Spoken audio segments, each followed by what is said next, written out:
Good to see you all on this wonderful day, man. It's a little cold, but I think that's what Christmas is really all about.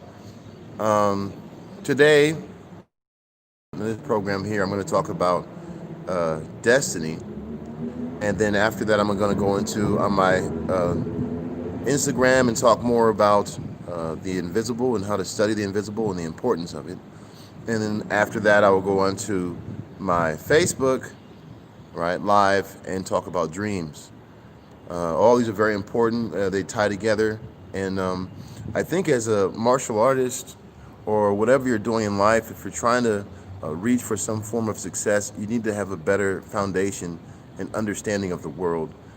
There's been so much misinformation given to you throughout your entire life that you don't even know where to begin, where to end. I mean, even in terms of science, so much of that is buried in, what I would say, dogmatic ideas.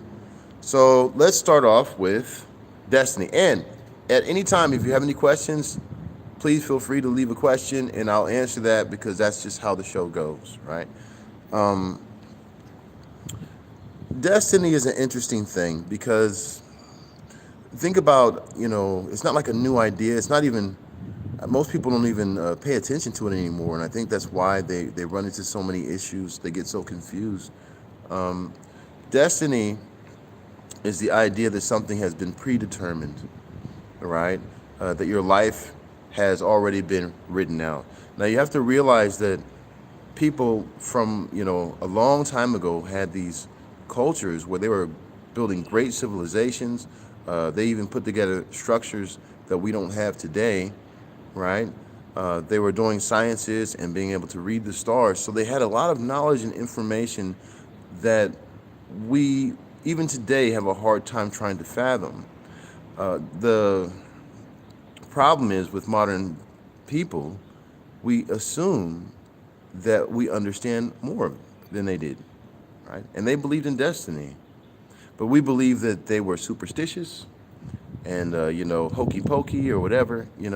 But right now, we're not really smarter and never have been smarter than our ancestors. That first, you have to just kind of blow that myth out of the water, right? You don't know how to, most people don't know how to provide food for themselves. I mean, we go to the 7-Eleven, we use our cell phones, and so life seems more convenient. It seems like we're more capable, right? But all of those inventions weren't from you. People before had to build their own houses. They had to put together their own gardens. It wasn't provided for them. They had to know how to live and survive through the winter. So these are very, very smart people. And now I think that since our reliance on the things that are always being provided to us, we know much less about life. Okay? And so these people who believed in destiny through all different cultures, right? Even the Bible, right? And today, right now, we're in an aspect where we feel like, well, everything's at random. I could talk about the dangers of thinking that everything's coming at you random. But first, let's go into some of my personal experience and how I really came in tune to understand what destiny is and that the resistance of it creates pain, more pain than necessary. So when I was like, even as a martial artist, did I choose to be a martial artist? Is that really what my choice was? Um, Going back, my martial arts days began at 4 years old because of my father. My father was a Golden Gloves boxer at the time, and he got in a fight with a guy who whooped him at martial arts. And after that, he said that me and my two brothers would always have to be training martial arts. So no, it wasn't really my idea. It was never my idea. In fact, I hated martial arts, right? From 4 years old to 12 years old, I hated it. But at the same account, I was getting picked on at school and I was able to use it to protect me so many times over and over again. These bullies that would come at me for racial issues in Oxford, Ohio, right? I had to continually use my martial arts on a weekly basis to, you know, keep myself safe. And what that did, I thought it was a bad thing. And this is the important part to understand is the destiny. You'll think things are bad, but they're preparing you for something else, right? So dealing with all of this, negative happening in my life, people putting nooses in my locker, different things like that, was preparing me to become mentally strong and to understand exactly how combat works. So even as a kid, I had more than like 20 or 30 fights. And then we moved to a different place because my mom got a job, which was also part of the plan. When we moved, I realized that combat was not everything about martial arts, and I had to find a way to keep teaching it and keep promoting it and blah, blah, blah, blah, blah. But it really pulled me into the world. I was a martial artist. At 16, I was teaching at the university. None of these things were ideas that I was thinking like, I'm going to put this together. In fact, all of the ideas I ever had in my lifetime, they never came together like I wanted to. Everything that came together was something that was somebody else's presentation to me, like, hey, we're going to go do this, or a problem. So it was like somebody presented it to me, it was a problem, but it was a changing point in my own life. And so at those changing points, that's what you need to pay attention to, because you do have freedom. You have freedom to make decisions and to do things, but there are certain things that you are destined to do. So from that, I went to the university and I met a guy, Taiwanese. He was an awesome guy. We practiced martial arts together. He kept making jokes about how I should learn martial art or learn Chinese. I did want to learn Chinese. He kept joking about it. And then he pushed the button for me. This is the funniest part. When I was selecting my classes, right, and I had 5 credits short, there was one more credit. I didn't know what else I wanted to do. And he just said, look, Chinese, boom. And he clicked it for me. So he actually made that decision for me, right? And I kept thinking, I'm going to quit this anytime. And I fell in love with it. It's the craziest thing. I never thought I would, right? Like, you don't know what you're going to love until you actually put your hands on it. And so that's why it's important for us always to be open to different ideas, because the whole point is we're trying to figure out who we are, right? You can think about it as destiny like a DVD, right? Like a video. So you get a DVD, you're going to watch this movie. Now, if you look at the DVD, the DVD's already finished. But while you're watching the film, and you see different things happening, you may be frustrated because now, the hero or he's having these different issues. He's getting framed. His girlfriend just left him, and you're watching the show like, oh, God, you have all these different feelings going on inside. But you have to remember that the DVD is already completed. The story's already over. But for you, it's not, because you have not yet to see all of the details of how these bad things will eventually turn into good things. So the understanding of destiny is really the understanding of hope. If you don't have hope, you don't have anything. Okay, and I'll probably say that again later on today because it's very important. If you don't have hope, you don't have motivation, you don't have desire, you don't have anything. And our society is continually pushing against hope. If you watch news now, and news since for the last 50 years, they're only showing you the bad things that are happening every day. They're not showing you the fires, right, that were put out safely. They're not showing you, right, the good jobs of all the, the service workers in our society are doing right now. They're not showing you the things that would actually give you hope, because you would realize that people are powerful. We're much more powerful than they say, and there is nothing happening in your life right now that is random. They're all building blocks to go to the next place. So, continuing on to destiny, right? My brother, later on, while I was learning Chinese, he showed me a video of somebody doing Bagua, because he had met a Wing Chun master that was teaching him Wing Chun, and then suddenly I was getting because I was doing MMA before, but I was getting pushed towards this kind of Chinese understanding. And the very first time I saw Bagua on a video, I looked at it, and I realized, and I said to my brother, I said, hey, I'm doing the wrong style. I knew it in my heart. I knew in my heart that what I was doing was not what I was meant to do. And that's how destiny speaks to you. It does not speak to you through your mind. It speaks to you through your heart. God says that he listens to the prayers of your heart. Your heart has a language, and you can feel it. You ever feel something like so excited, like you feel something that's so like, gosh, I wish I could do that. That's your destiny.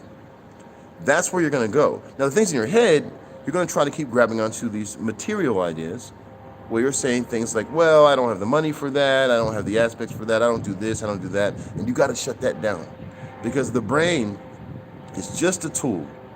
The brain is a tool just like your muscles, right? And your brain is giving you ideas. It analyzes and it gives you ideas, but you cannot let your brain control you. You must be led by your heart, because your heart will pull you into your destiny. And so when you understand that, so when I saw Bagua, I was like, man, I need to learn this stuff. And then I decided to go to China, I was in China asking people everywhere. I was like, hey, what's Bagua? Where's Bagua? Have you heard of Bagua? And everybody there was like, we don't know anything about Bagua. What's Bagua?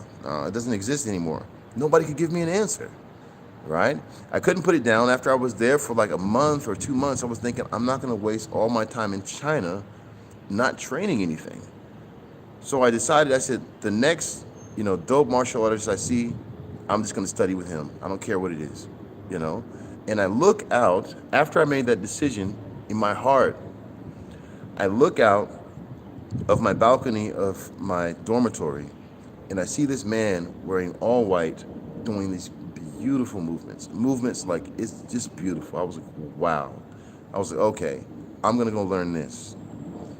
I go out, I talk to him, I say, hey, whatever you're doing, I want to do it too. And he says, I practice Bagua. I was like, wow. So it was like Bagua was waiting for me. I didn't even have to, do you see what I'm saying? Like, I didn't even have to try to like all the chasing I was doing the entire time was completely ineffective. But once I made that decision in my heart, I found what I've been looking for. Now, the story's not over, because it just continues on. It's still part of that DVD, right? So after I found him, I trained with him for about 6 months. I had to go back to America. I was sad, and that's all the other parts that helped me build and develop. I became a truck driver, and just crazy things happening, I was very sad because I knew I didn't complete my training. And I came back to Taiwan, in Taiwan for the first time. And while I was in Taiwan, the same thing happened again. I began looking for Bagua masters. I was looking everywhere. I looked over here. I heard about this guy who was really good over here. He was okay. It was easy for me to see that he was okay. But all the foreigners were really like worshiping him like he was God, And I was like, yeah, he's all right. I practiced with him for a little while. I found another teacher, doing Bagua fist, who was pretty good, but it was this wasn't my thing. So after looking and looking, I was just kind of like, God, I can't find Bagua. It was 2 years. 2 years of just looking for a teacher that I felt was a teacher, right? So I let it go. And this is the most important part. You got to learn how to let it go. Once you let it go, God starts working. I let it go, and then I was like, screw it. I'll just keep training what I already know and perfect what I have. And then I see this girl, man, on the train with muscles like boom, boom, boom, boom, all over her body. I'm like, who the hell is this girl? Because I've always been attracted to like muscle women. You need to know that. Oh, man. So I was like, in Taiwan, it's so rare, you would never, who? So I had to say something, man.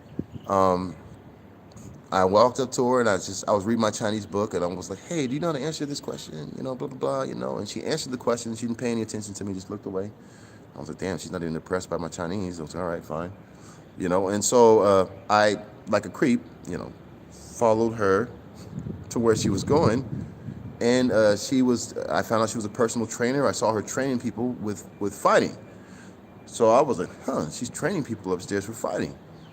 And I made an appointment with her to train with her. We became good friends. We started fighting on a daily basis together. I was fighting her all the time. And then one time, she hit me with a Bagua move. And I was like, whoa. And I returned it and hit her with a Bagua move. And then after that, she was like, I think you should meet my master. And then so she introduced me to my master now, right? Wu Guo Zheng, right? I had never heard of him before at the time. The minute that I touched hands with him just for a minute, right? I knew this was my master. There was no more question about it. There was no more doubt. And so in all the searching I had been doing in the entire 2 years, I was almost just like, I don't want to say I was wasting time. What I was really doing during the lesson was I was learning that it wasn't in my control, in that me just doing a simple thing, my natural reaction to follow a pretty girl led me to my master. So it wasn't like I was, when I actually found it, it wasn't like I was being diligent, you know? And then I trained with my master for like 3 months. After 3 months, he's like, let's do this demonstration. I was like, a demonstration? I only been training with you for 3 months. And he was like, you can do it, And the master continually supported me, not just supported me, pushing me, right? So when I got to 3 years of training with him, there was a master's competition. Like only masters were allowed to participate in it, right? Of the internal arts. He's like, you're going to do this tournament. And I was like, I'm not a master. And he didn't say anything. He just kind of looked at me like,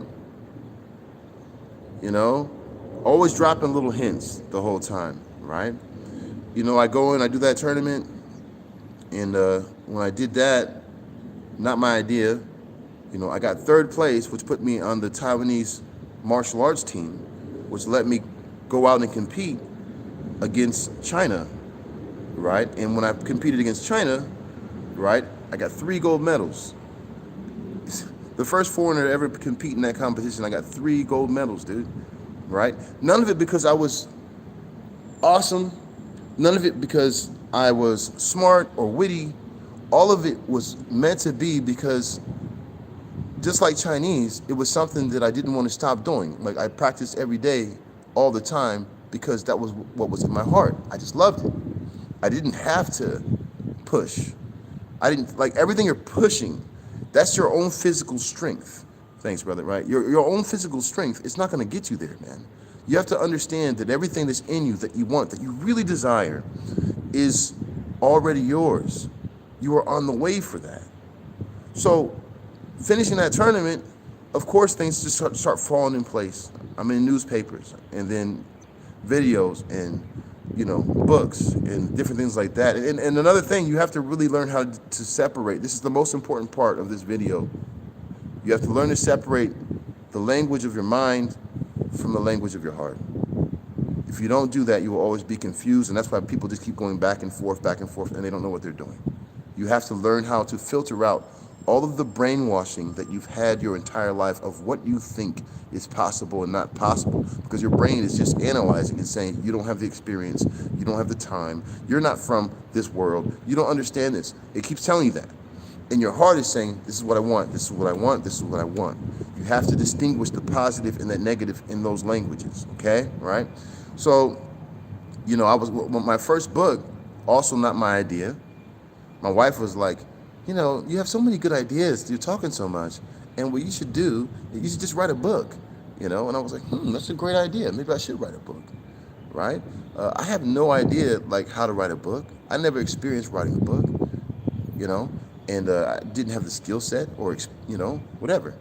And to top it off, my boss at the time, asshole, he was like, you want to write a book? But you don't read very many books, so that's pretty presumptuous, don't you think? Which motivated me, actually. So, thanks, boss, right? When he started dissing on me about, my ability, it actually motivated me even more.